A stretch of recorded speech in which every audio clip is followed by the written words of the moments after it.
Hello you guys, welcome back to my channel. I'm so glad you have tuned into yet another video.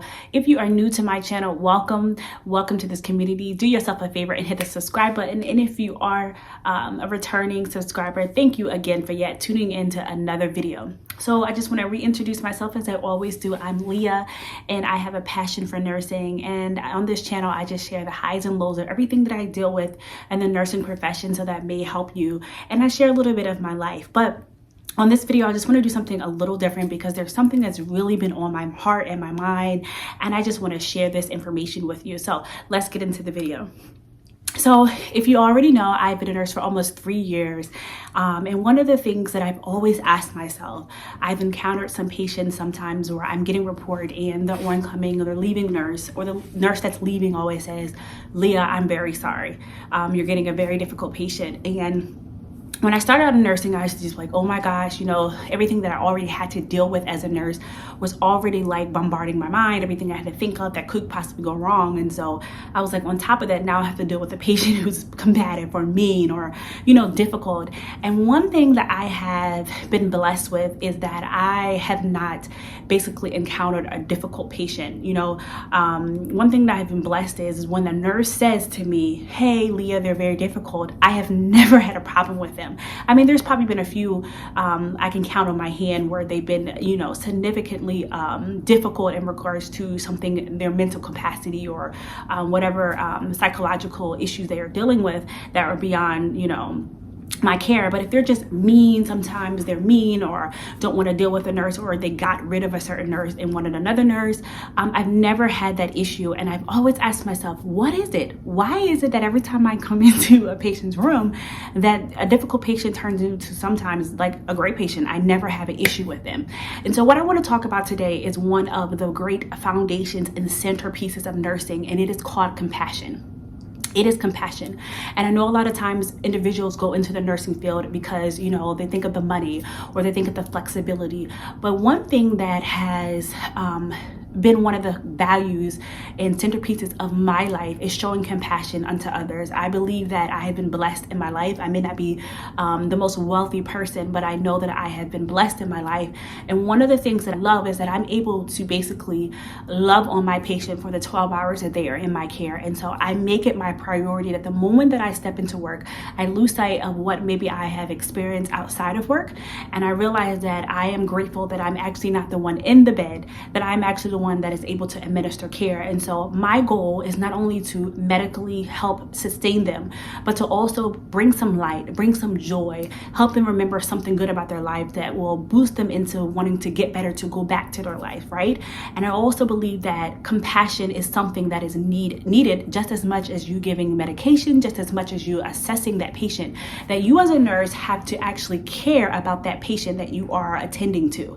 And one of the things that are some of the tips that I can say in order to share or have compassion, some of the tips that I want to share in order to be a compassionate nurse is just to create some type of relationship with your patient. From the moment you walk in to greet your patient, I want you to actually find some way to establish a relationship. And some way that I actually do that is I walk in and I always just say, "Hello, how are you?" And if I'm unsure how to pronounce their name, I ask them, "Hey, you know, can you pronounce your name for me?" I just want to make sure that I'm actually saying your name correctly, because there's no better way to start off a shift if you're not actually saying the patient's name correctly.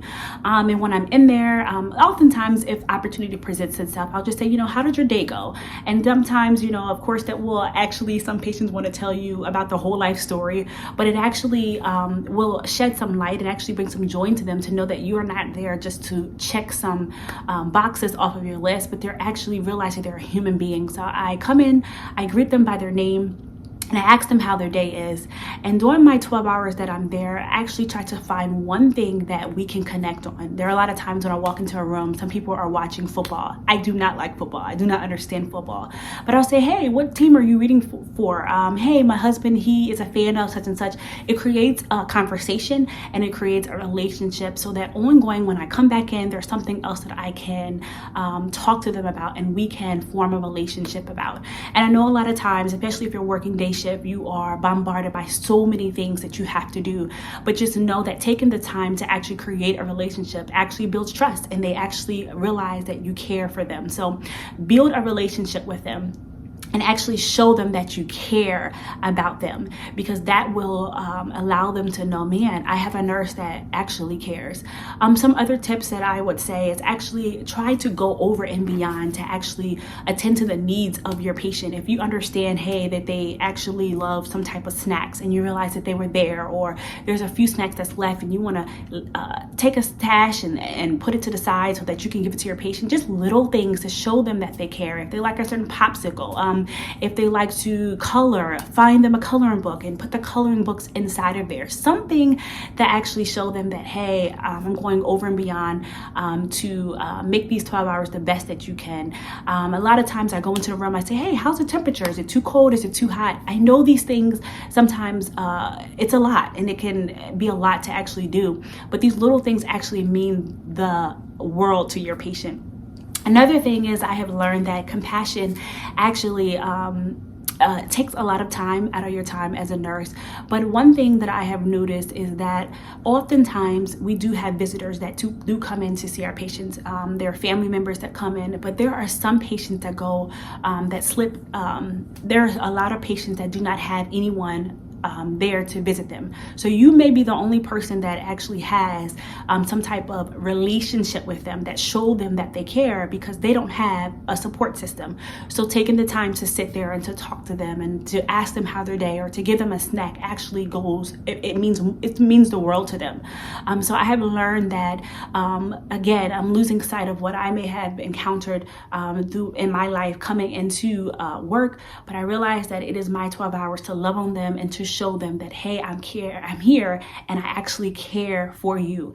And I believe that because I come in with that attitude, that they can feel that. Your patients can feel whether you want to be there or not. And so a lot of times you're like, man, why are they treating me like this? Why have they spoke ill of me? It's because you're actually telling them from your demeanor, from the way you smile, from the way you give them their medications, from the way if they ask for something to be picked up off the floor, they can pick that up. And so if you show them that you don't want to be there, they actually don't want you in the room. They don't want you attending to their care. They want to be left alone. And so again, one of the foundations of nursing is compassion. We focus so much on the medical issues of our patients and sometimes the mental capacity, but we need to show our patients that we care for them and that we do love them and that we actually want to be there and to care for them. So I admonish you as nurses, yes, we do have a whole bunch of things that we have to do. There are a lot of things that we have to deal with. We're counselors, we're social workers, we're janitors, we do a lot of things. But one of the number one priorities, I believe, as a nurse, is to be a compassionate nurse, to care for your patients, to love on them, and at the end of their shift to know that you did everything that you could in order to make that 12-hour shift the best that it could be, so that you can leave and they could have a smile on their face and they can say, you took great care of me. So I don't know where you are in your work week, but I want to admonish you to be a compassionate nurse, to care for your patients. All right, you guys have a great week. Bye.